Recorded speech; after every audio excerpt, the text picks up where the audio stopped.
Existem pessoas que precisam romper com namoros que são terríveis, desastrosos.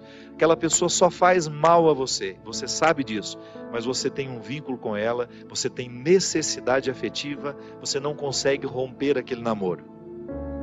Então, você, de repente, você se encoraja, você fica com tudo claro diante de você, essa pessoa não me faz bem, eu não posso me casar com essa pessoa, porque se no tempo do namoro já está assim, imagina na época do meu casamento, depois no meu tempo de casado, vai virar um inferno pior ainda do que já é.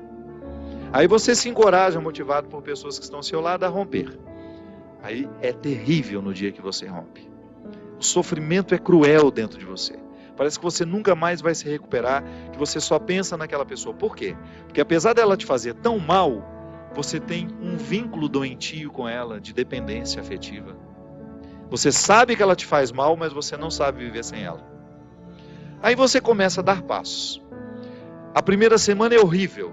Você sofre, você chora, você não pode ouvir a música, você não pode sentir o cheiro, você não pode ver aquele pedacinho de não sei o que ele esqueceu lá na sua casa, que tudo aquilo é terrível.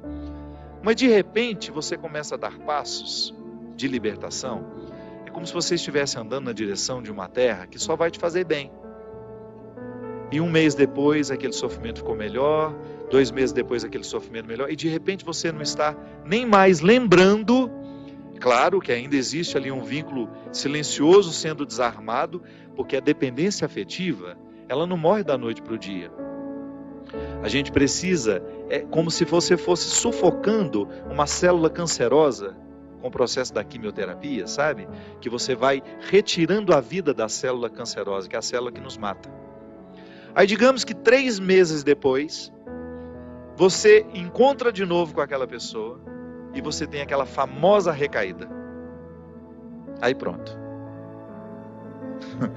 O castelo que você estava construindo, o chão que você tinha andado, que tinha sido tão difícil, você joga fora e você volta para o Egito, você volta para a escravidão. Você faz o mesmo que os companheiros de Moisés queriam fazer, voltar a comer a cebola, voltar a comer o alimento podre, estragado. Aí você reata aquele relacionamento, porque ele é doentio e você não cuidou da devida distância que você deveria manter. Porque quando você tem essa dependência afetiva, você tem que estabelecer a distância, porque senão você não se cura. Você tem que parar de querer saber da vida daquela pessoa, porque senão você não se cura. Você precisa parar de ficar fuçando o Facebook dela, porque senão você não se cura. Você precisa parar de ficar investigando a vida. Onde que ela foi? O que ela está? Você tem que cessar todos os pontos que podem lhe fazer querer voltar para o Egito. Porque senão você nunca vai se libertar. Aí 3 meses depois você está bela e formosa já, matando a célula cancerígena, você vai dar mais uns beijos na boca, volta àquela dependência horrorosa e o inferno retorna na sua vida. Na sua primeira semana é até bom que está tudo voltando. Daqui a pouco, minha filha, você está num inferno pior do que você estava 3 meses atrás. É assim. Quando a gente não sabe viver o desconforto que nos edifica, a gente se boicota o tempo todo. É como parar de beber, é como parar de fumar. Você fica sem fumar 1 ano e você comemora porque você parou de jogar aquela toxina cancerígena no seu organismo. E de repente você vai lá e acende um cigarro de bobeira e aquele vício volta como se fosse um monstro capaz de te comer inteiro. Pronto. Todo aquele sacrifício que você fez dos primeiros dias sem fumar vão para o saco. Por quê? Todo aquele sacrifício vai para o saco. Por quê? Porque você não foi capaz de viver o desconforto de renunciar. Minha gente, é impressionante como essa mão de Deus nos auxilia assim, nos fazendo conscientes do que nós precisamos romper na nossa vida.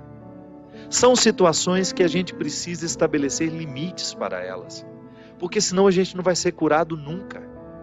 A gente vai ficar eternamente doente na fila dos necessitados, chorando e mendigando um pãozinho de bondade do outro, um pãozinho de afeto do outro. Pelo amor de Deus, nós não fomos feitos para isso. Nós não fomos feitos para ficar arrastando dependentes afetivamente dos outros. A gente foi feito para amar. E o amor só tem sentido na nossa vida se for para nos edificar, se for para nos ajudar a atravessar o desconforto do deserto. Caso contrário, ele não faz sentido. Esse pseudo-amor, esse falso amor que às vezes a gente diz sentir um pelo outro, que não nos ajuda nos desconfortos do deserto. Eu preciso viver os meus desertos, você precisa viver os seus. E os verdadeiros amigos são aqueles que reconhecem os desertos que o outro precisa passar e fala: isso mesmo.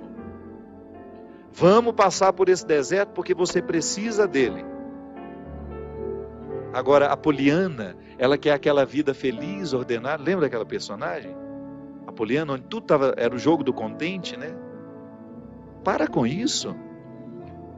Assassine esse instinto infantil que existe dentro de você, que lhe faz ter medo dos desconfortos da vida.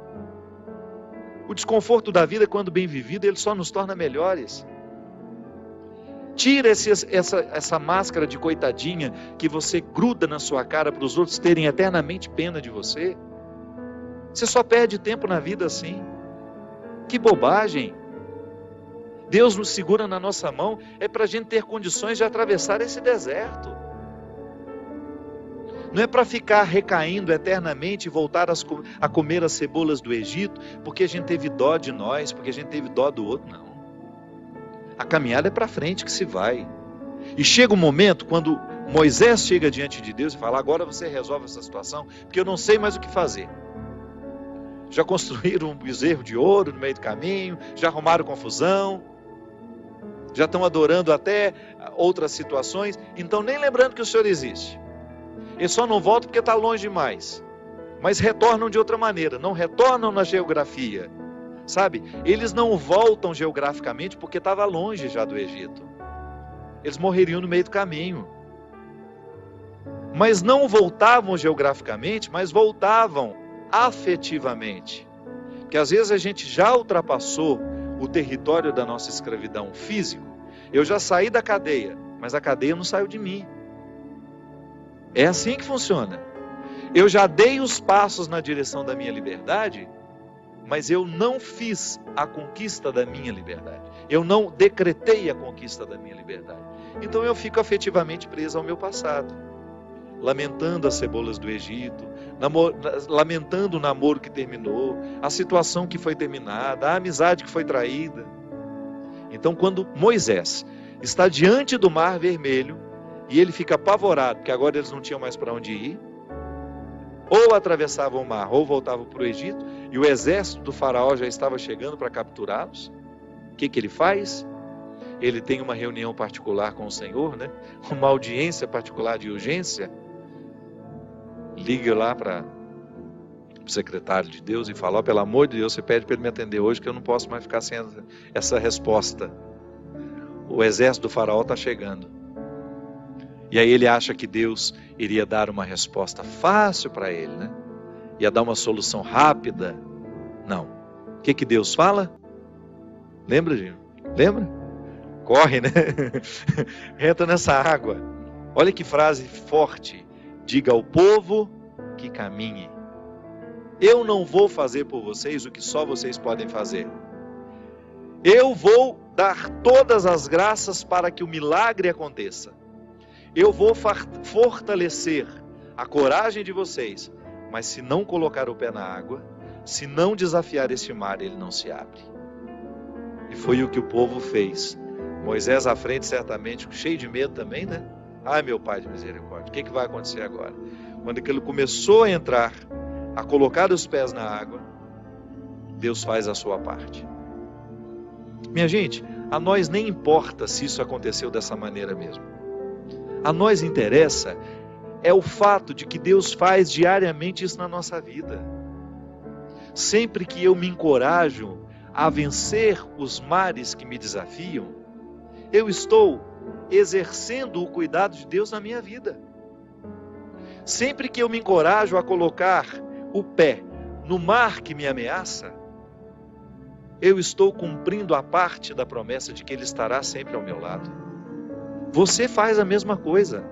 Sempre que você desafia os seus mares, sempre que você enfrenta os seus desconfortos, Quando você não tem medo do desconforto que lhe chega, quando você olha para ele de frente, você fala: e agora? O que é que nós vamos fazer a partir desse momento?